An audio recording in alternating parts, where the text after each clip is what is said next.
Shut up and sit down.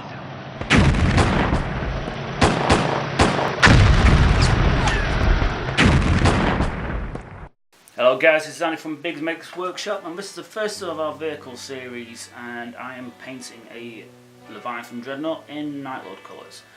As you can tell, I'm starting off with a sort of a rusty colour, which is Vallejo's Dark Rust, and putting this of a good quality coat over everything, as I'm going to be doing a lot of chipping at the end of the armour step. Once that's set and dried and I've got a decent coat, I'm now going over the top with light rust from also from Vallejo. This is just going on in patches and highlight areas. It just gives you a bit of a colour variation when you rip the paint back off, making the chipping look a lot more interesting and a lot more realistic. But there we are, I've got the highlight areas done, and I've had a really good coverage of both colours.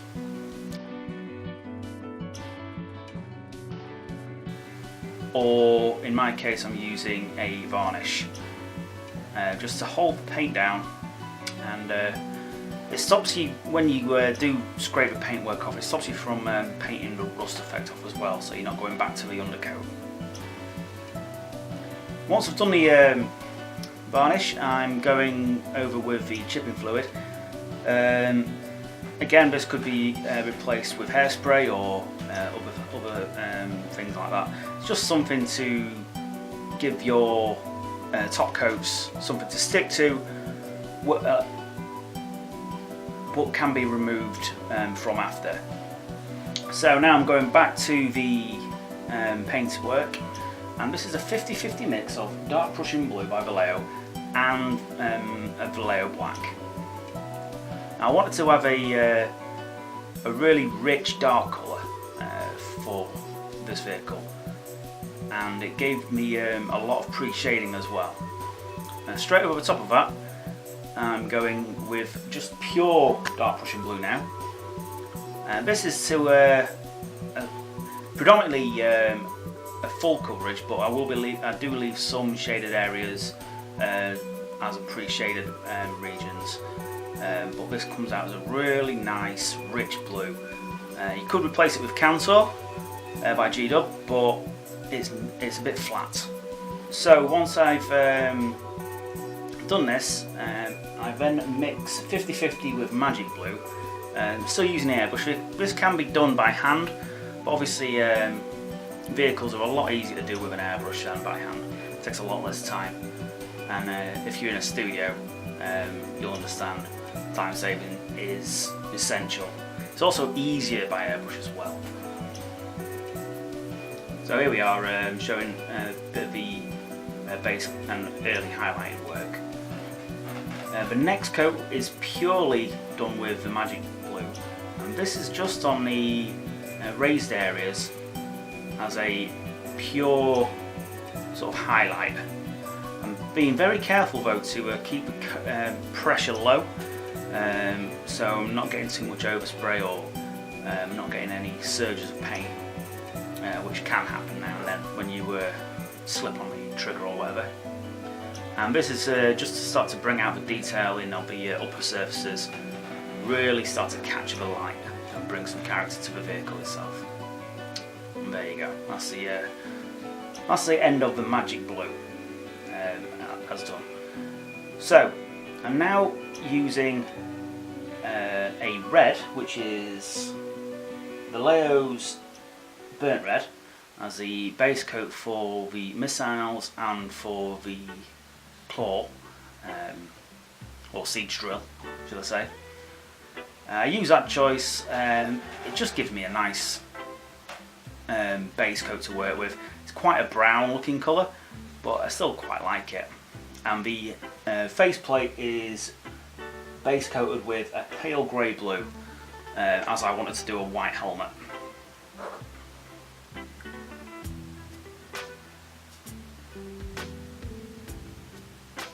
The weaponry, the flamers, and the grab bombard are base coated in Warlock Bronze by Games Workshop, and this is a really dark metallic colour. It's really nice to work with, getting the nice dark bases down there.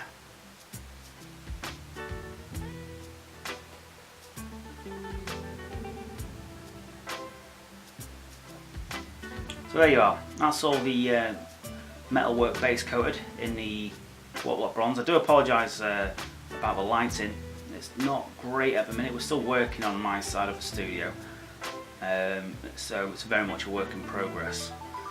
All the joins and the inlays of the armour plating is based in Vallejo's gunmetal, which is a dark silver, could be replaced with lead belcher if you're a GW fan, and they are then highlighted up with Ironbreaker by GW, and as you can imagine, as always, good old non-oil wash just to bring the detail in.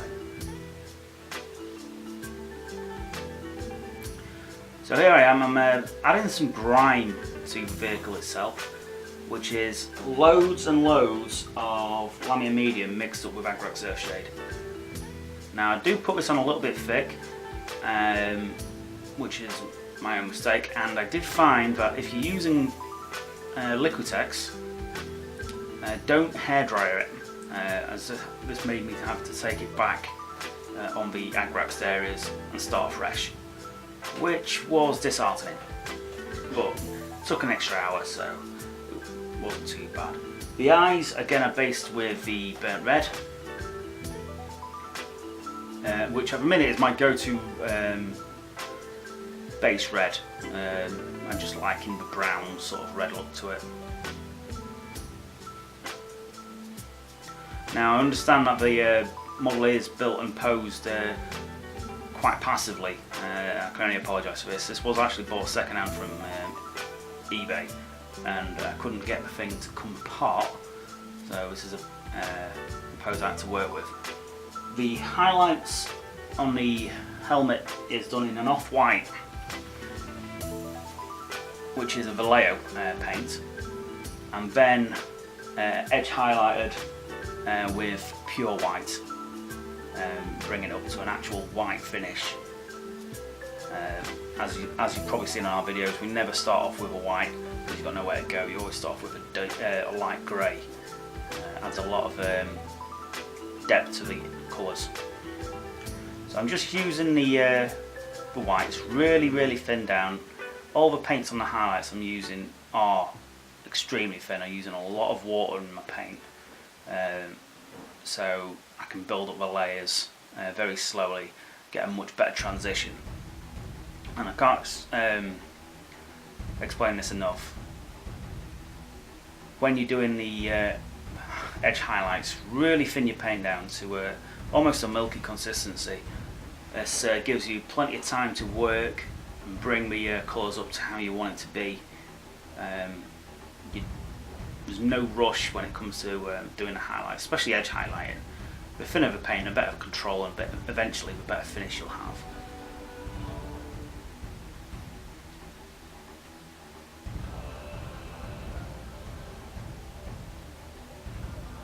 And now I'm doing some more highlighting work on the silvers, adding some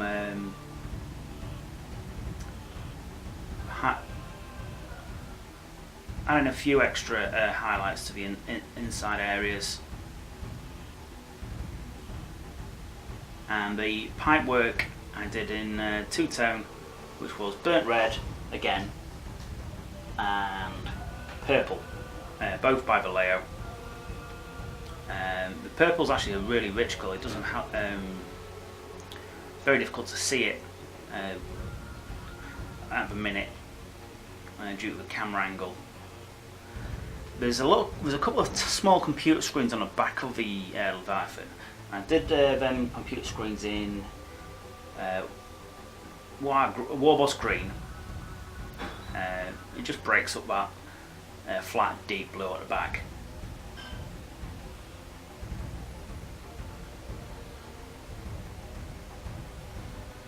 I'm now going over the energy field couplings on the weapon itself, and they're getting done in purple. I do OSL on this, and it's not. I will be coming back and revisiting it because I'm not totally happy with this weapon. I will be wanting to work on it again at some point in the near future. So now I'm edge highlighting the armor plating, and this is deep sky blue mixed with magic blue initially. Again, I've kept this incredibly thin, really thin layers, and I'm bringing them points together from aiming to the points.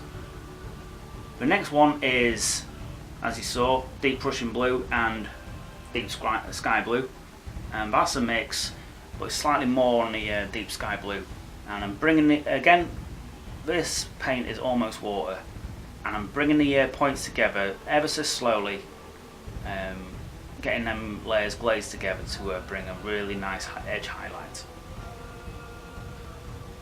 The systems I'm using are very similar all the way across. I'm not using any fancy techniques at this point. There's no need. The techniques are all very simple. So now I've got the highlights where I want them, and I've got the armour together.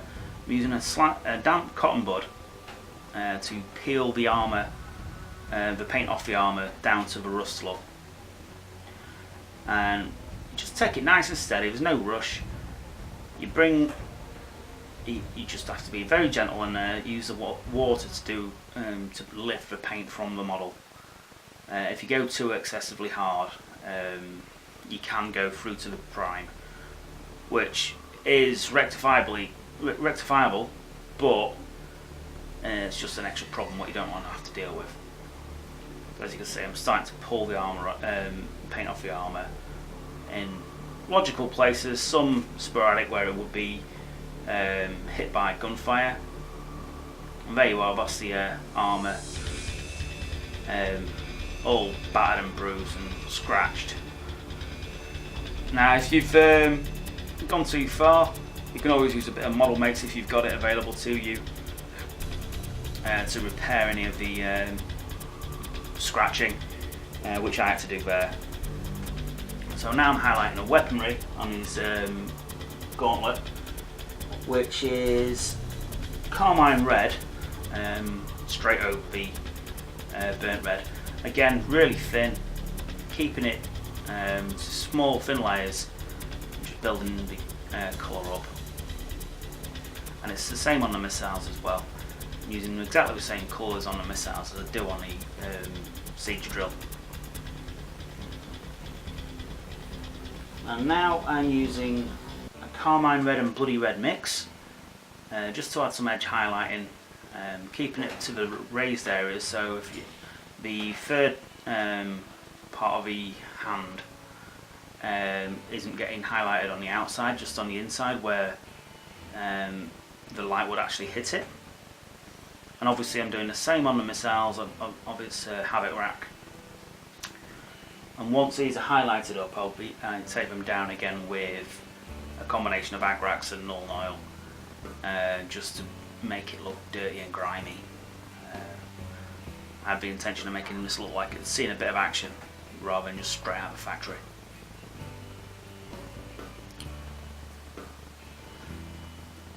And now I'm highlighting the silver work and the metal work. The metal work on the grav gun was highlighted with Runelord brass mixed with Warlock bronze, and then top highlighted with the Runelord brass on its own. And also the same system was done on the flamers as well.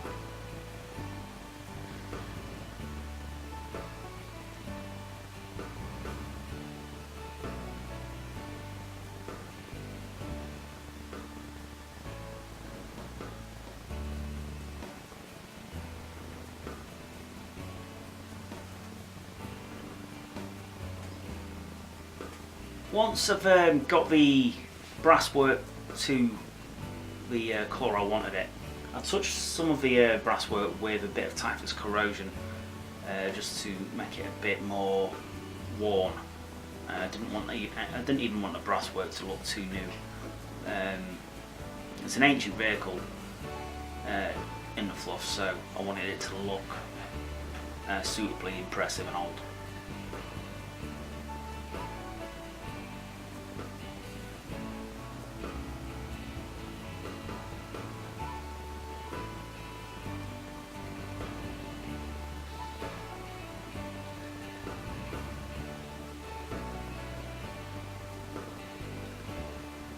So there's a couple of gem-looking things at the side of the arm, on the side of the weapon on the arm.